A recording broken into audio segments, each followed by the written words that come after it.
With the big buzzing business news of the day, I'm Vikram Oza with Business at 9 here on ET Now. Hello and a very warm welcome to the show. Now, the American President Joe Biden has admitted that his Bullseye comment about Donald Trump was a mistake. Earlier, he said it was time to put Trump in a bull's eye. That admission comes as the former US president survived that assassination attempt. You're seeing visuals of that on your screens. Biden, though, has pressed that there was a need to talk about the threat to democracy. American society today stands deeply polarized. It's polarized on political lines. Back in India, the story is not too different. Two major political parties, the Bharatiya Janata Party and the Congress, both of these parties targeting each other's top leaders with tags like Balak Buddhi and Bael Buddhi. So the question is, does the US shocker that we've seen unfold, does it hold lessons for Indian leaders as well? Is it time to dial down the rhetoric in India too? Let's pose these questions to our guest. Sanjay Jha is a politician. He's the former spokesperson of the Congress party. Also joining him is Tushar Gupta, a political analyst himself. Gentlemen, thank you for joining us on Business at 9. Tushar Gupta, do you agree that the political rhetoric, whether it's in the United States or in India, is fostering more animosity now than ever before? It's getting more personal. And if you do agree, why do you think that's happening? Why is this the growing trend? It's certainly not a good trend. A growing trend, for sure. What we saw last week in Pennsylvania, I think it was scary. The US has already had a number of presidents who they have lost to assassinations. What was attempted last weekend is absolutely gruesome. Now, one can say that this is happening because of the rhetoric on social media and things like that. But then we also had the assassination of Kennedy. So I wouldn't make that connection to social media as a whole. But what is the politics today, especially in two largest democracies, US and India? There is ample rhetoric. There are a lot of charged up people all around. And, sometimes that sort of takes over the rational. It takes over common sense. And that is my worry. Even in India, for that matter, political bickering apart, someone saying something to each other, that's all normal. That's routine. But sometimes it crosses the line, and that is what we saw in the US. That is what we've seen often in India. You look at Rahul Gandhi, for instance. Just a few days back, he was ridiculing the security breach in Varanasi. Or perhaps in 2019, when the Gandhis were worried about a laser being pointed on Rahul Gandhi. Look, irrespective of the political parties, security breaches must be taken seriously. Any party, be it even a party with 2 MPs in the Lok Sabha, we cannot let security breach be either ridiculed or taken lightly. From the local police to whatever security cover is responsible, that all needs to be scrutinized, dealt with. The problem needs to be addressed. But for the supporters, I think, yes, it's time to dial down the rhetoric. It's time to talk on facts. It's time to talk with rational. It's time to talk with common sense and behave with common sense. Or otherwise, what we saw last weekend in the US, I fear, and I genuinely fear we'll be seeing it more often across the world. Do you think, Sanjay Jha, that this is likely to happen? We are likely to see that much more of violence being condoned, because in the past, and yes, Tushar Gupta has just pointed out that there have been incidents in the US as well. But what stands markedly different is the fact that polarization, the way it stands in the US, perhaps hasn't been seen before. If there was an incident like this in the past, the people would rally together. At this point in time, it seems like people are drawing more and more apart. Do you agree? Vikram, good evening to you and to your viewers and to my fellow panelists. Can anybody deny that Donald Trump is one of the most polarizing figures in American political history? Undoubtedly, everybody will condemn the attack on him. There's no doubt about that. But the truth is that polarization begets extremism. And it's not just ideological, it takes the manifestation of a political violence. Can anybody ignore, even the Republican supporters ignore, that Donald Trump, as a sitting president, is accused of encouraging an insurrection against his own government while he was in the White House on issues like Islamophobia, on immigrants, on the Mexican borders, the kind of, he tweeted about destroying another country through a nuclear annihilation. I mean, end of day, Donald Trump has become a poster boy of very disruptive, extremist, and vulgar politics. That does not mean that anybody should indulge in trying to assassinate Donald Trump. But as I think Joe Biden correctly pointed out, the truth is that there are people in politics who benefit electorally. Let's come down to India. Tushar mentioned India. Well, let me tell you something, Vikram. I mean, everybody knows today that in India since 2014, you have seen cases of lynching, mostly of the minorities, which is reminiscent of what the Ku Klux Klan did in America. You have seen in India hate speeches in religious congregations where there are people who have called for the genocide of Muslims. Have you seen a condemnation come from the highest office in the country? The answer is no. In Parliament, I'm aware of that. Tushar, I'm sure, is also aware of that. We have debated about it several times. Ramesh Bidhuri, a member of Parliament, makes the most obscene, aggressive, and an extremely, what I would call as a belligerent speech bordering on violence against the minority communities in this country, especially one numbering 200 million, mocking them, ridiculing them. And that is okay. That is kosher for this government. So I think, end of day, come back to the 2024 general elections, where the prime minister of a country gets an election commission notice for hate speech against Muslims. So, when you are going to create this, use the bully pulpit, as we call it, for dog whistle politics, encouraging your vote bank to become more acerbic and, get on social media and start making inflammatory, shall we say, innuendos, you are going to create a political culture that is going to be vitiated. And down the line, it becomes violent. And my worry, Vikram, since this is a very serious program, is if you look at the case of Thomas Crooks, who shot at Donald Trump, he's not a Democrat. He's a registered Republican. Yes. So you see, the problem is that, if today lone wolves become the story of our times, it will take one crackpot to go and kill a journalist, to attack a political guy, Yes. to, read something on social media about somebody being an urban Naxal. So You it's a see, the way serious the threat. right wing It's a has serious branded people threat to is democracy. If you're going to foster this culture, and it is something that I want to pose to Tushar Gupta, the kind of electoral gains that a politician perceives by going down this route, is that something that is going to end up justifying the means? See, here's the problem. One man's polarization is another man's ideology. One man's, extremism, you want to call it, or whatever you want to define it as, is another man's philosophy. So who draws the line? Who holds that moral compass for the society?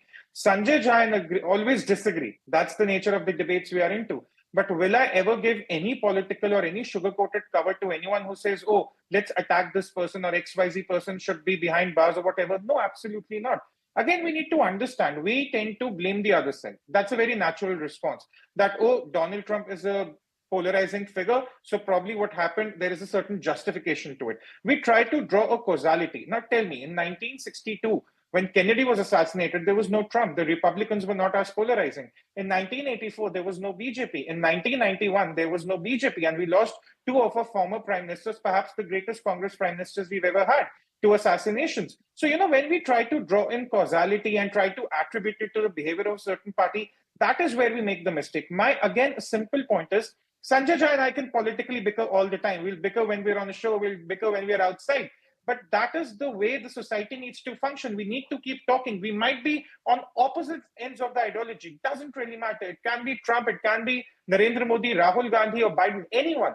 The thing is, the supporters need to understand that at the end of the day, it's two gentlemen competing for a political office. That's about it.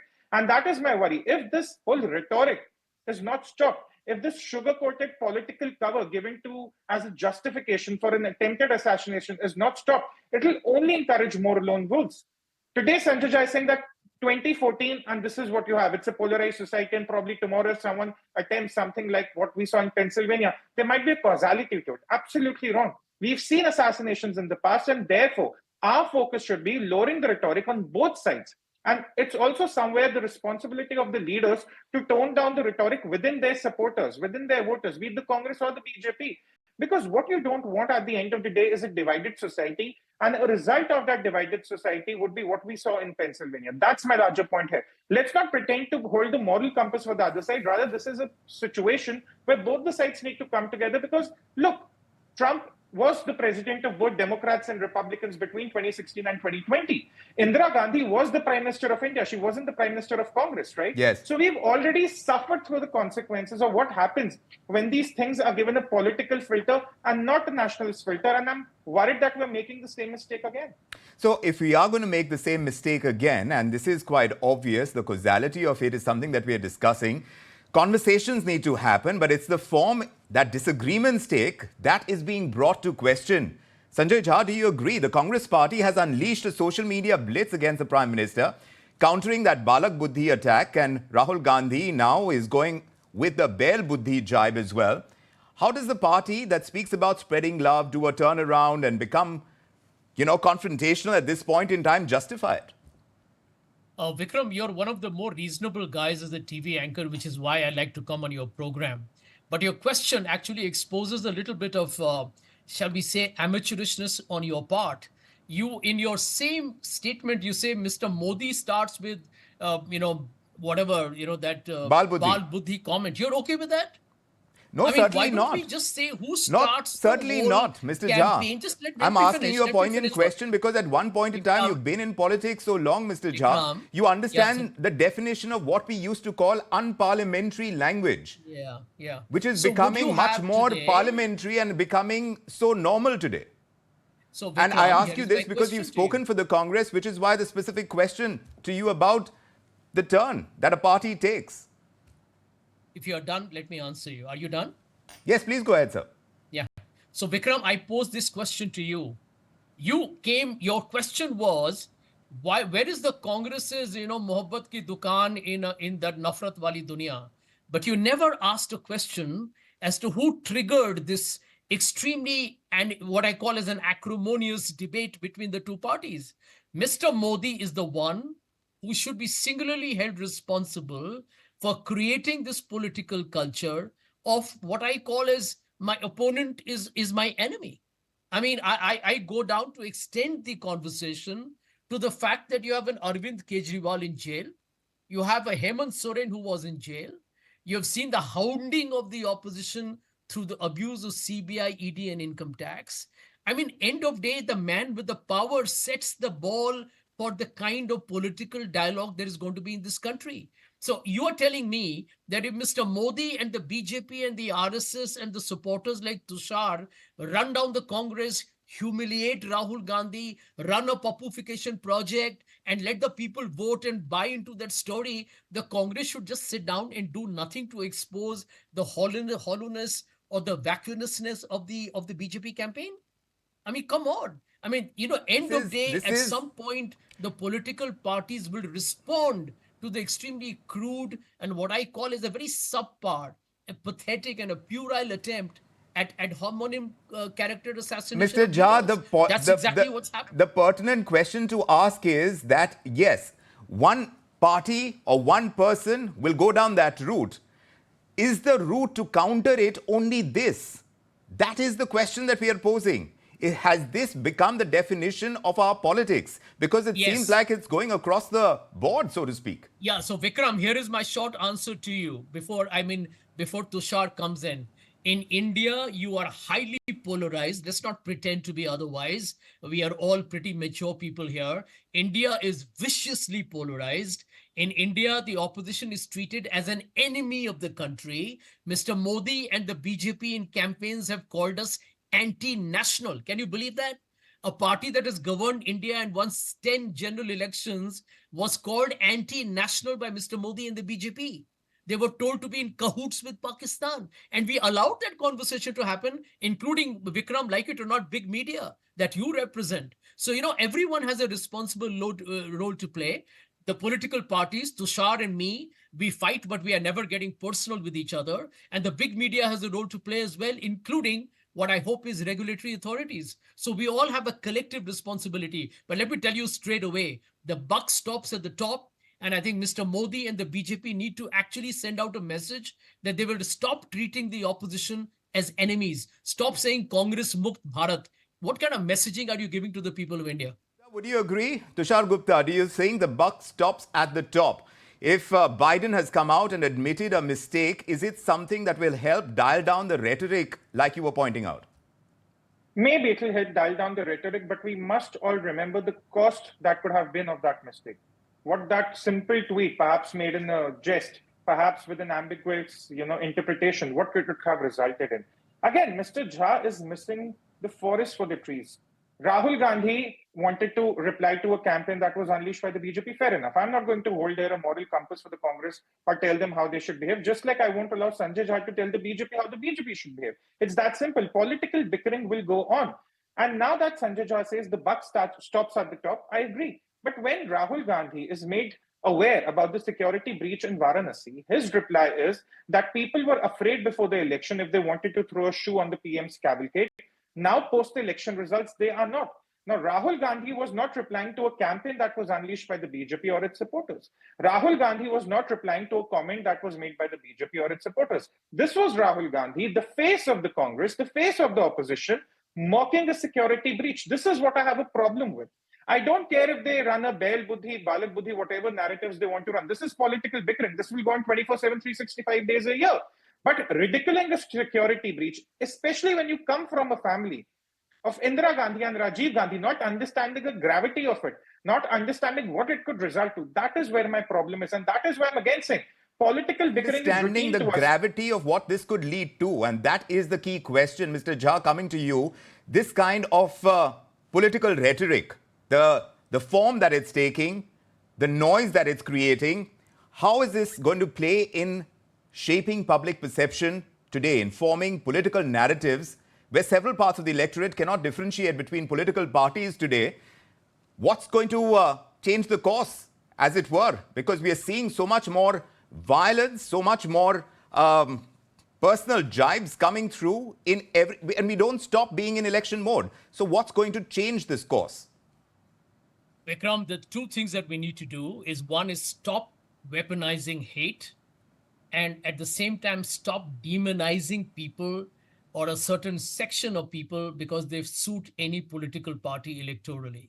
I think the more India indulges in this wanton, extremely what I call as brazen politics of divide and rule, we will remain a highly susceptible society to all kinds of violence. You're talking about an attack on Donald Trump, but think about the fact that today there are so many people, it can be from the center, it can be from the right wing, it can be from the left wing, who can indulge in violence in mass killings. Why do we forget that?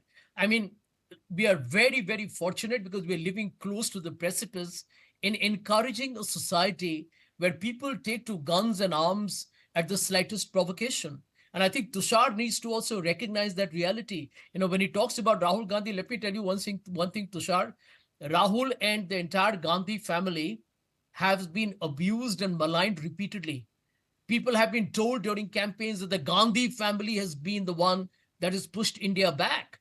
You have reduced the security, by the way, for Rahul, Sonia Gandhi, and Priyanka Gandhi. Isn't that a reality? So I don't think we are conducting politics in our country in the way it should, which is to say, listen, Tushar belongs to the right wing. Everybody knows it. I belong to the Congress.